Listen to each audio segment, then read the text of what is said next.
flat tire, a broken tooth, a missed paycheck. For millions of Americans, that is literally all it takes. Not to suddenly become poor, but to discover that they already are. I mean, think about it. In the richest country in human history, tens of millions of people are living just one single emergency away from absolute financial collapse. And the most terrifying part? A huge number of them are working full-time. Okay, let's dive into this. Today, we're exploring some fascinating source material that exposes a completely hidden crisis. We're going to look at the data, the underlying economics, and the stark reality of how America became a place where one unexpected moment can completely derail an entire life. And just to be clear up front, this isn't about ideology or politics at all.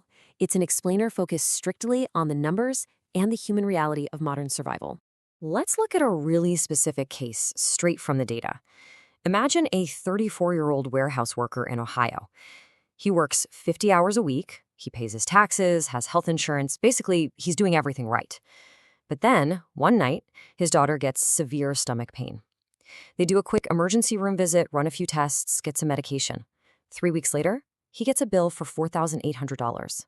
He doesn't have that sitting in a savings account, so it goes right onto a credit card. The interest compounds. 2 months later, his car transmission fails. Within 6 months, his credit is completely ruined, and within a year, he's actually facing eviction. I know it sounds extreme, but the data clearly shows us this is terrifyingly normal. Section 1. The hidden reality. Fragile survival. And this brilliantly illustrates what we're really talking about here. We're talking about a massive portion of the population that looks perfectly fine on paper, but the reality beneath the surface is entirely different. We are all sold this polished expectation of the American dream, right? Freedom, opportunity, a house with a lawn, a stable family. But the data reveals a much different modern reality, which is fragile survival. These are folks who appear strictly middle class on the outside, but are secretly skipping meals to make rent, or quietly panicking before opening their medical bills, or just praying the car starts in the morning, because missing even one shift could mean eviction. They aren't unemployed, they're just financially drowning. Economists actually call this living on a financial tightrope. It's this incredibly precarious economic state where survival is on one side, complete collapse is on the other, and that rope, well, it gets thinner every single year. The reality is that wages are simply failing to keep pace with the exploding costs of housing, healthcare, education, and childcare. People just aren't working to build a future anymore. They're working frantically just to avoid a total disaster.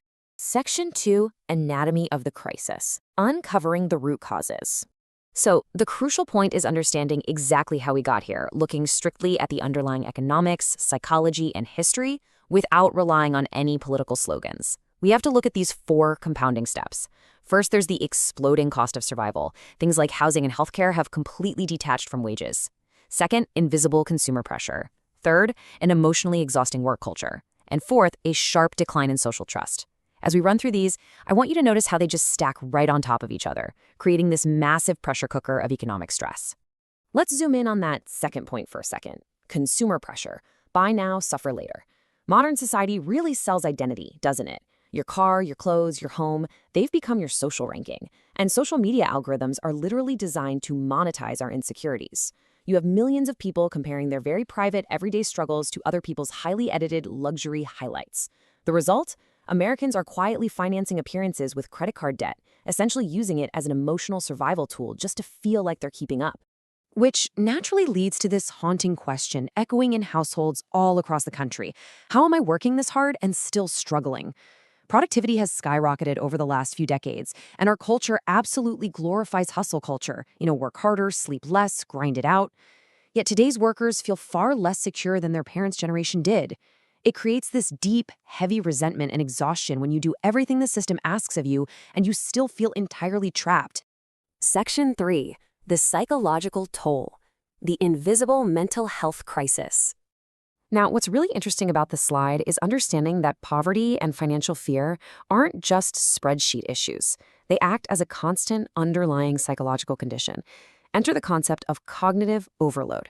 When your brain is constantly calculating survival, worrying about that next bill, your next shift, the crazy price of groceries, long-term thinking becomes neurologically difficult. You are essentially forced into a state of permanent alertness, and the data directly links this exact cognitive state to anxiety, depression, insomnia, and substance abuse. It is a complete system overload. And look at the ripple effects here, because they're absolutely devastating. This cognitive overload fractures families. You've got parents working 3 jobs, completely missing unrecoverable moments with their kids. Couples are losing intimacy because they're constantly fighting over bills. And make no mistake, children silently absorb all of this tension. To make matters worse, isolation has basically replaced community support. Decades ago, neighbors and civic groups acted as a safety net.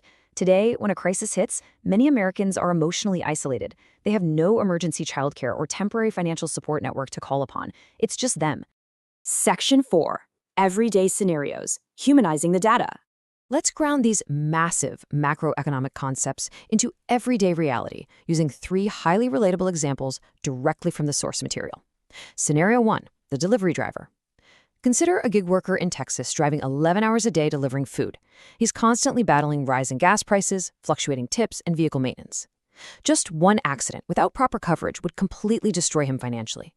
Yet millions depend on this kind of gig work because traditional, stable employment is increasingly inaccessible. For many, this so-called freedom has really just become insecurity disguised as flexibility. Scenario 2. The single mother. She works full-time at a retail store in Florida. Her son gets sick, which means she has to miss shifts. So her paycheck shrinks right as her childcare costs increase. Suddenly, she is forced to make an impossible choice. Does she pay rent, buy the medication, or keep the electricity on? It is a stark reality, and we really have to acknowledge that no parent should face these daily survival choices in the richest country in human history. And then there's scenario 3, the young graduate. They enter adulthood already buried under a mountain of student debt. With high rent and home ownership feeling pretty much impossible, they have almost zero retirement savings. So what happens? They postpone marriage, they delay having children, and they lose their optimism. We are looking at a profound generational shift here, where education, which was always sold to us as the ultimate guarantee of stability, now leaves graduates questioning if the system even works anymore. And the source material makes a really vital objective warning about where all of this leads, beautifully captured in this quote. Societies become dangerous when large populations feel abandoned. Because when millions of people feel economically trapped, trust naturally declines. Polarization deepens. Citizens lose faith that their institutions will protect them. A country simply cannot remain healthy or stable if its people live in constant fear of financial ruin. Section 5. Finding a way forward. Realistic solutions. Let's move to and see how this builds into actionable steps. We've looked at the panic of the problem, so let's slow things down and look at the calm, realistic solutions the data suggests to untangle this. These require a really careful mix of personal responsibility and systemic change. Step 1. Rebuild survival savings. Even a tiny buffer significantly reduces psychological stress. Step 2. Reduce lifestyle inflation, which means lowering our dependency on appearances and endless consumption. Step 3. Strengthen communities, because we absolutely survive hardship better together. Step 4. Improve housing and healthcare stability. These are basic survival systems that must be protected. And finally, Step 5. Redefine success entirely. We need a monumental shift in how we view our lives. Right now, modern success is defined by constant consumption, endless pressure, and measuring ourselves against billionaire metrics. But true wealth? That must be redefined as stability, having control of your own time, building meaningful relationships, and finding mental peace. Awareness changes societies. If we can redefine wealth away from constant consumption, we could genuinely transform millions of lives. Which leaves us with this final, powerful question. What truly measures a nation's success? Is it about how many billionaires a system can create, or is it about ensuring that ordinary, hardworking people can sleep peacefully at night without the terrifying fear that one flat tire will completely destroy their lives?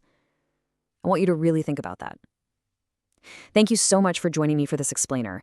If you found this deep dive into the realities of our modern economy valuable, make sure to hit that subscribe button for more explainers where we uncover the truth behind the data. See you next time.